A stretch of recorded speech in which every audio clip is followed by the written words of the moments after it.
we're now in Shabbos Gimel Hay. Gimel, hey, that's not what your chart says. That's what the website says. Yeah, Gimel Hay. Gimel, hey.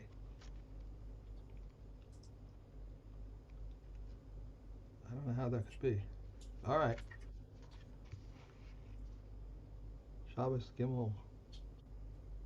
I don't know why it's like that, because when I checked the chart, it's starting with Aleph.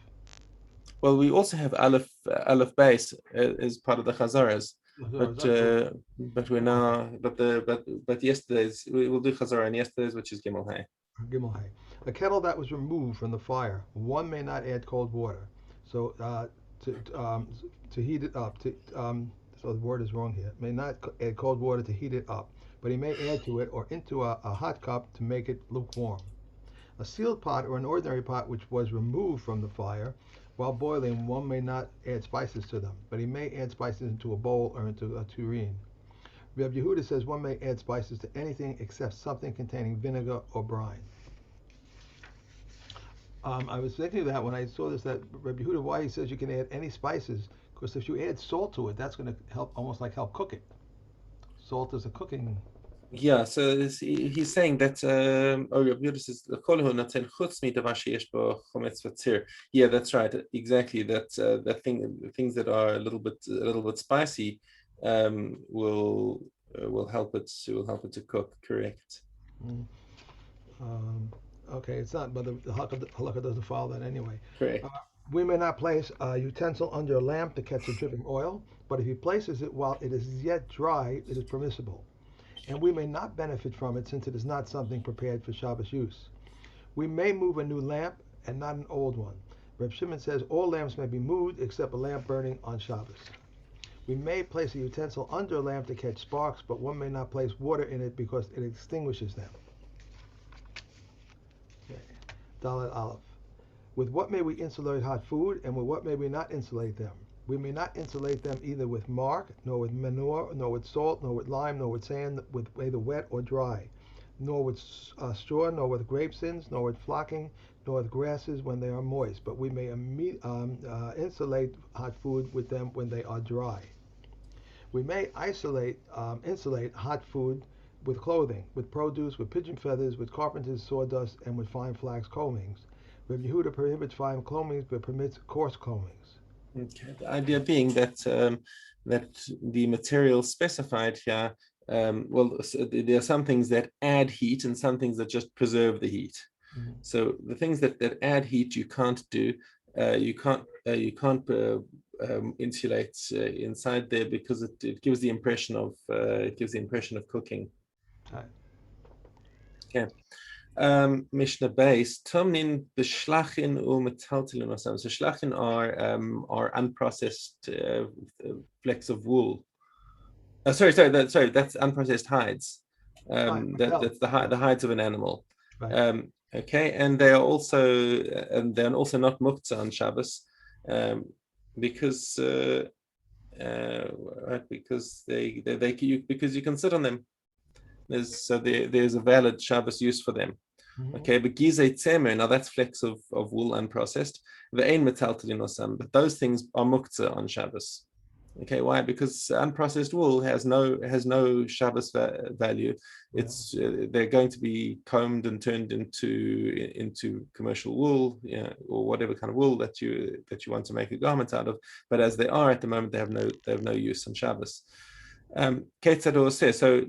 Granted that you can do hatmana, you can insulate your food inside these flecks of wool. How are you going to do it? Getting around the muktzah issues. Okay, so it's already insulated from before Shabbos inside the wool. So it says the Mishnah, not telisakisoi. So take off the lid, and the flecks of wool will fall off the lid by themselves. So that's called tiltul minatzad, and that's not a problem with muktzah. So if you pick up something else and they move because you moved that, that's not an issue for as far as muktzah is concerned. Rabbi Elazar ben Azariah Omer Kupa Muta al Tzida. So if you have a bowl, or Box. He's supposed to the a box. box, a box that is on its side. Kupa Matel Tzida. So if you have a box, turn it on its side and take it. Shema Yitol Ve'eno Yachol Lachzir. So, because in case you would take it out and all of the wool falls into its place, and now you're not going to be able to move it, and then the person is going to start burrowing around again in the wool, which is muktzah, and in order to return it to its place.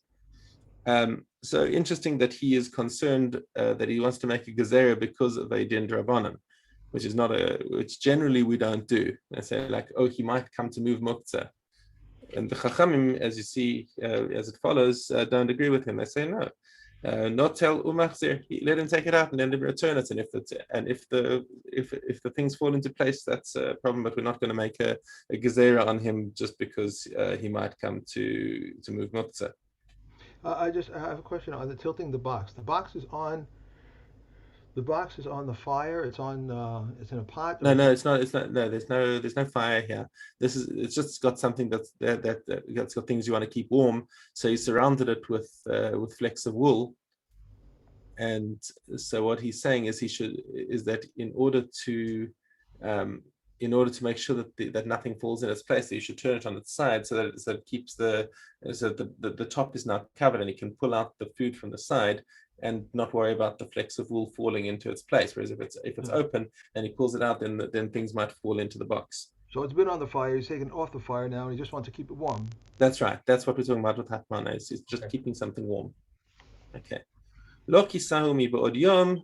If the food was not covered before Shabbos came in, lo yichasenu mishetech shach. Then you're not allowed to cover it after Shabbos comes in. Kisahu v'nisgala. If, however, it was covered before Shabbos came in and then it became uncovered, mutar lechasosa. Then you're allowed to return the lid. Memale es hakiton v'nosen letachas hakar or tachas hakeses. Now, when the kiton over here is a jug of very cold water. So let's say he went to the stream and pulled out a jug of ice cold water, and now he wants it to warm up. That he's allowed to put under tachas hakeses. He can put it under a cushion or under a blanket, or even basically even something that. In order to maintain their coldness, right? If he likes the coldness and he doesn't want them to warm up, then he's allowed to insulate them, even with the things that we're not allowed to insulate hot food in, because as far as cold is concerned, there's no issue of bishul. Right. Okay. Another opinion is also that this is that it might be that he's insulating them in something warm in order to take away the cold. But in either case, he's not. He's not doing something that's in the getter of bishul, so therefore we don't have a problem with it. It says if he did not cover it when it was yet day, he may not cover it after dark. So once Shabbos comes in, he can't cover it, is what we're saying here. If it wasn't covered before Shabbos, but if it was covered before Shabbos came in, then he's allowed to return the lid. So what happens the next day? Someone takes something out of the refrigerator and puts it on a black. Okay. Right, so a blech is a specific case of there you're only allowed to put things on the blech that were previously cooked, right, and dry. So right. you can't put liquids on there. So that's a din of ein bishul achar bishul, and the blech itself has got we learned Mishnas. We'll come into them in Chazara of a grufa and katuma, an oven that is scraped and so it doesn't have any coals available, and so you're not going to have the temptation to turn it up. Or in modern parlance, there's no knob on the blech to turn up the heat. It's either on or off. Right. So you don't have the option of making it go hotter. And people also cover over the blech as a reminder that this is just that it's Shabbos and you can't do anything to make this to turn up the heat. But I was thinking that you can't. after Shabbos he can't cover it again. But people do that. They do cover on Shabbos morning. They will put something on the black and cover it with a towel or a blanket or whatever they have to cover it with. So that you're able to This do. is, I think this is that's referring to an uncooked food that you can't put a cover on because the cover is because the cover helps it cook more. Cook. Okay, that's what uncovered food. Okay, all right. Because I know everybody I know Uncooked food, yeah. pretty much really puts something Yeah, on top of you put that right. nice blanket on top to keep the heat Right. inside. Okay. Yeah. Okay. פרק ה' בהמה יוצא ובאינה יוצא. So now we switch to animals. Your animals also have you have a mitzvah to that your animals should keep Shabbos. Okay. Not that they, if they go voluntarily and dig a hole in the ground, you don't have to stop them. I have a trouble with But my cats. They're very difficult to. but what you can't do is, for example, have an animal carry a burden for you into the Rishos Harabim. Right. And that's what this is specifically dealing with over here, is what are the things that an animal can wear into the Rishos Harabim. Just like humans have clothing, you're allowed to wear your clothing into the Rishos Harabim. Animals also have things that are in the getter of clothing Mhm. and that they can carry out, but they can't carry out a maso. They can't carry out something that's a load. So the Mishnah starts by asking what can a behemoth go out with and what not. Yotzei gamal ba'afsar. So the camel can go out with the afsar, which is the rope that they tie on to its to its cheek. Is that right? So it's basically got a harness around its mouth, and there's a rope that comes with it, and that's considered the getter of clothing for the camel. And the naka is a female camel, which is with a khatam, which is a ring in its nose. So Kahati explains that they would make a hole in the nose in the nostril of the camel and put a ring through it. So why is it? Because apparently the female camel needs an extra shmira. Okay, Luvdakim are I think they're Libyan camels, Right. which also are particularly strong and need an extra. Sorry, not camels. They're donkeys, Libyan donkeys, and they need an extra schmear from other donkeys. So they get a prumbia, which is also a kind of a ring, a harness of metal. The sus b'sher, and a horse can go out with its reins. Shel bale hasher, v'chol bale hasher, and all creatures that have reins. Yotzim b'sher v'nimshachim b'sher, and you can lead them by their reins. Umazin alehem v'tovlin bimkomem, and now we take a little digression and say that if these reins become tameh, such that they need sprinkling from the paraduma, then they can be sprinkled in place. Which Ikati also points out here that most animal garments are not even susceptible to tumah. So why are we even asking the question? It says because there are certain particular garments, animal garments that can be used by a person. That are of use to the person, and therefore the person, they are susceptible to tumah, and so they can. But if they do become tameh, they can be sprinkled in situ. And also, if he wants to toivel them, he can just lead the animal into a river and dunk them, and that's good. It's not called a chatzitza. Okay. Mishnah base chamor yotzei b'mardas. So the donkey can go out with its saddle. Is it saddle or it's saddle bags? It says saddle cloth. Saddle cloth. There we go. Okay, bismanshi kashura, as long as it's tied to the donkey, so that it's not going to come loose, and you're not going to and the owner is not going to come to tie it back on if it falls off. Zecharim. There's a small saddle made of cushions worn by the donkey throughout the day to keep it warm, since donkeys chronically feel chilled even when the hottest days of summer. That's so. Yeah. Okay. All right. You've now got an art scroll commentary over there. Yeah. Okay, Zacharim Yotzim Levuvin. So the males can be taken out Levuvin, which is tied up in a certain way so that they can't mount the females. Rechelos Yotzos Shechuzos, and the female sheep can go out with their tails tied up in order to make it easier for males to mount them, or conversely, kavulos or kavunos, and also they can have their tails tied down so that it's difficult for the males to mount them, depending on what the owner wants to happen. But they're allowed that kind of binding is permitted to take out into the Rishus Harabim on Shabbos.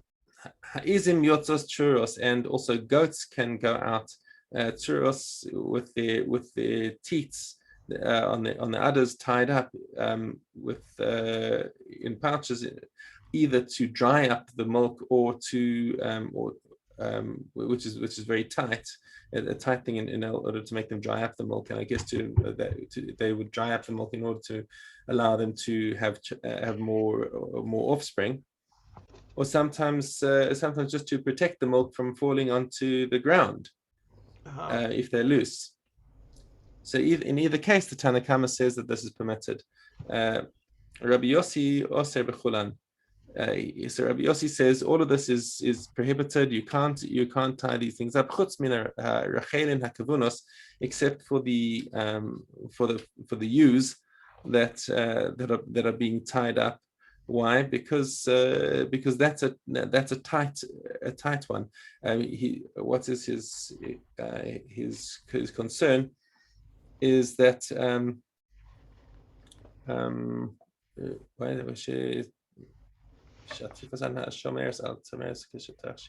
that's a tachshit.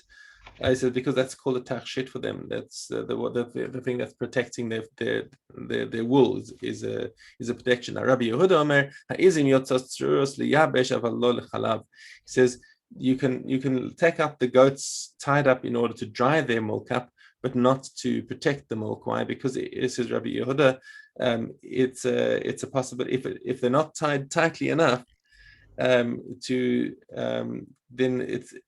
Then it's possible that because it's a loose knot that's on them. He's worried that they're going to fall off, and the shomer is going to come to pick them up and carry them in the Rishus Harabim on Shabbos. Okay. So Chazara on Shabbos Perek Aleph, Mishna base.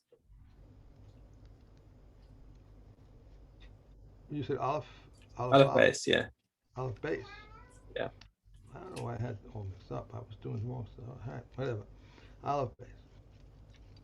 Where we go?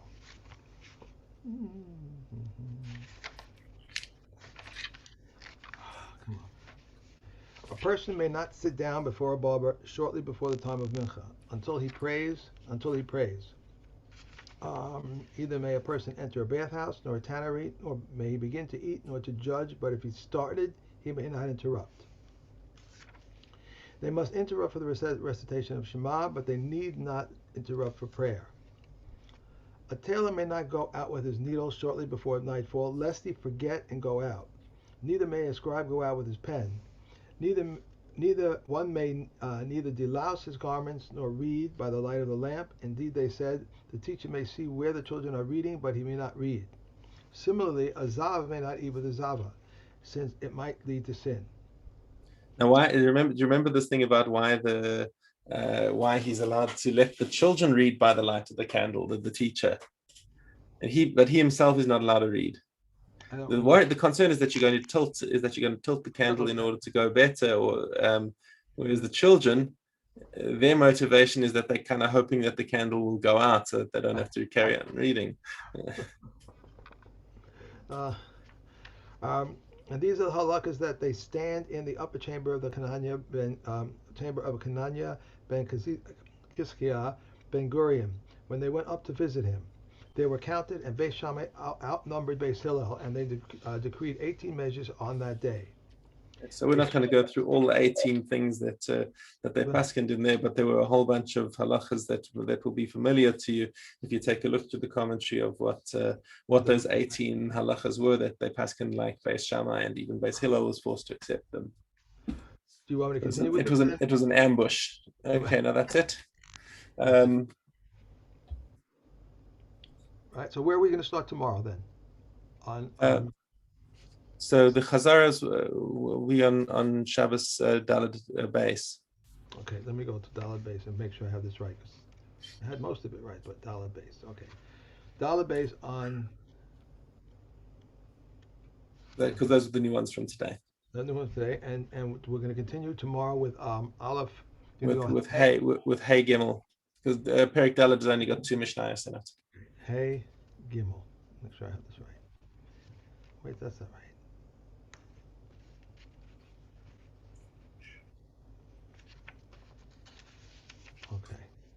Okay. Chala Perek Gimel, right. Mishna Zayin. Gimel Zayin, got it right here. Okay.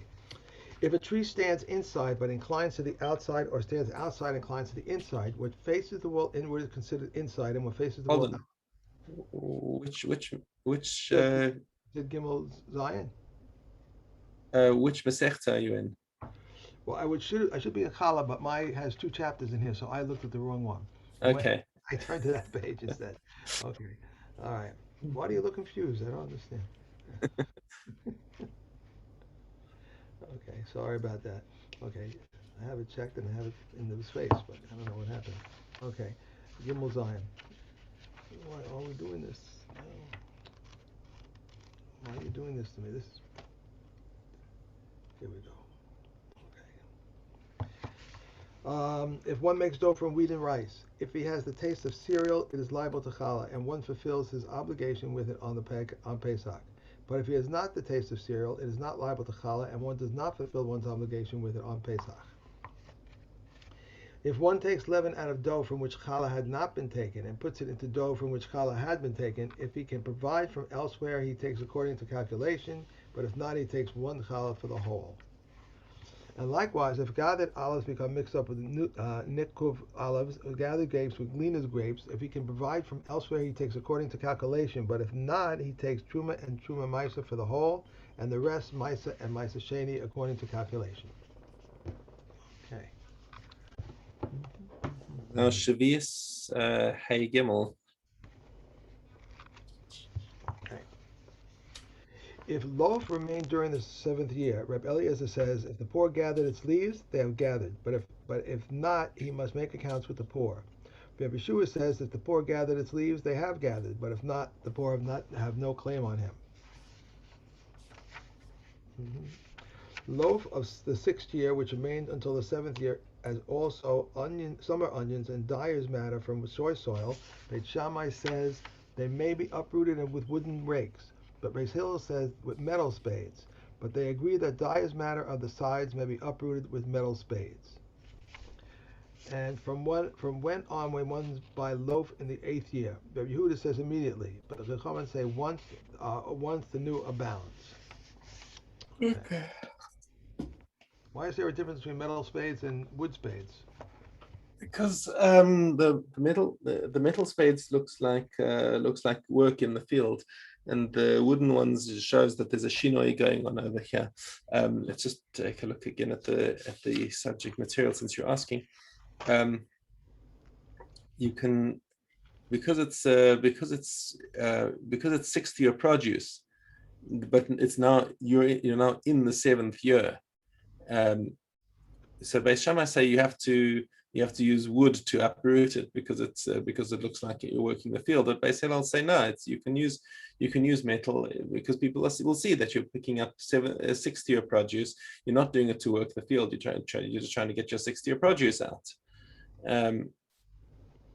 Okay, but with Pu'ah Shel Tzlaos, now what's Pu'ah Shel Tzlaos? Which is it's too difficult to take it out with wood. So there, even Beis Shammai concede that you can use the metal. Okay. Para Yud Beis Aleph. The hyssop which is short, one lengthens with thread and a spindle, and dips the hyssop and raises it, and grafts the hyssop and sprinkles. Rabbi Yehuda and Rabbi Shimon say, just as the sprinkling is done with the hyssop, so too the dipping is done with the hyssop. One sprinkled, and it is uncertain whether it came from the thread or from the spindle or from the stalk. His sprinkling is invalid. One sprinkled on 2 utensils, and it is uncertain whether he sprinkled on both of them or that the chatas water dripped from one utensil to the other. His sprinkling is invalid. A needle which is placed on a shard of earthenware and one sprinkled on it, and it is uncertain whether he sprinkled on the needle or whether it dripped from the shard of earthenware onto it, his sprinkling is invalid. A glass flask whose mouth is narrow, one dips and raises in the usual manner, and Rehuda says the first sprinkling. Katas water that was lessened, one dips even the tips of the stalks and sprinkles, provided that he is not soaked up. One intended to sprinkle in front of him, and he sprinkled behind him, or behind him, and he sprinkled in front of him, his sprinkling is invalid. In front of him, and he sprinkled to the sides in front of him, his sprinkling is valid. We sprinkle on a person with his consent or without his consent. We sprinkle on a person and on utensils, even if there is 100. One intended to sprinkle on something that can contract tuma, and sprinkled on something that cannot contract tuma. If there is water on the hyssop, he need not repeat. Or something that cannot contract tuma, and he sprinkled on something that can contract tuma. Even if there is water on the hyssop, he must repeat it. On a person, and he sprinkled on an animal. If there is water on the hyssop, he need not repeat. On an animal, if he sprinkled on a person, if there is water on the hyssop, he must repeat. Water that drips is valid, and therefore it contaminates as katas water. Okay.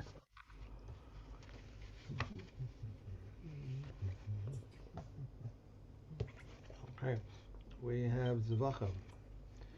Zvachim Yud Gimel Aleph. It's Zion, yeah. Oh no, sorry. Wait, you're right. Right. Okay. It's Yud Gimel Aleph. Right. How did I get to Aleph? Okay. Go ahead. And if one slaughters and offers up an offering outside the temple, he's liable for the slaughter and liable for the offering up. Rabbi Yossi Gili says if he slaughtered it within the temple and offered it up outside, he's liable.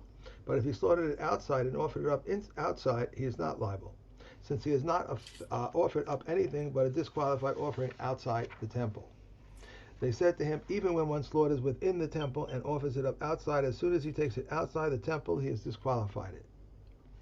A person contaminated by tumah who ate either holy foods which were tameh or holy foods which were tahor is liable. Rabbi Yossi Hagili says if one who is tameh ate that which is tahor, he is liable. But if one who is tameh ate that which is tameh, he is not liable, since he is not eating anything but that which is already tameh. They said to him, even a person who is tameh who ate something which is tahor has rendered it tameh as soon as he touches it. But a person who is tahor who ate holy food which is tameh is not liable, for one is liable only for personal tumah. There are stringencies to slaughtering over and offering offering up and to offering up over slaughtering. The stringency for slaughtering is that if one slaughters for a commoner, he is liable, whereas one who offers up for a commoner is not liable. The stringency of offering up is that 2 people who held a knife and slaughtered are not liable, whereas if they held a limb of an offering and offered it up, they are liable. If one offered up and again offered up and again offered up, he is liable for every act of offering up. And these are the words of Reb Shimon, and Reb Yossi says he is liable only once.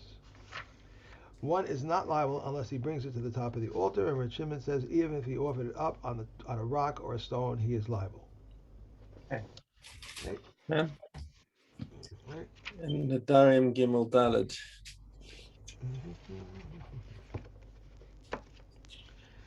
Gimel Dalet. One may make a neder for murderers, robbers, or illegal tax collectors. That is truma. Even though it is not truma, they belong to the royal house. Even though they do not belong to the royal house. Beis Shammai says one may make a neder, but not an oath.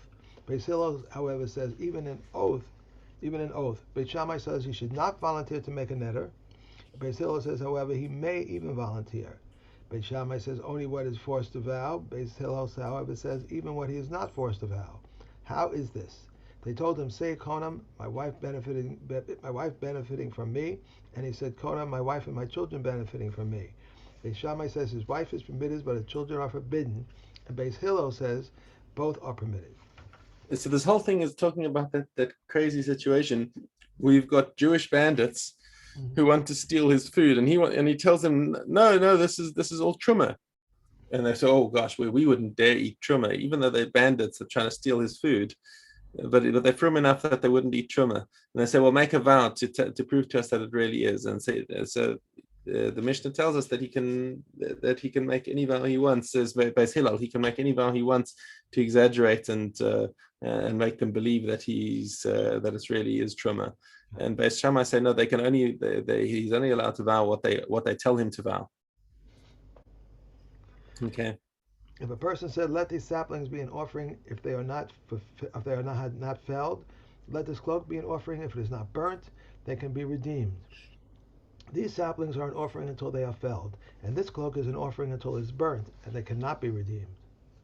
One who makes a net of prohibiting seafarers is permitted to benefit from land dwellers. If land dwellers, he is forbidden to benefit from seafarers, because seafarers are included in land dwellers, not like those who go from Akkar to Jaffa, but from someone whose custom is to voyage.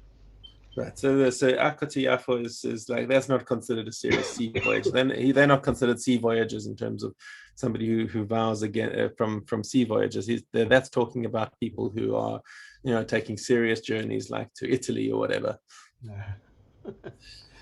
Okay. Let me ask you quickly. What things did you get to see? What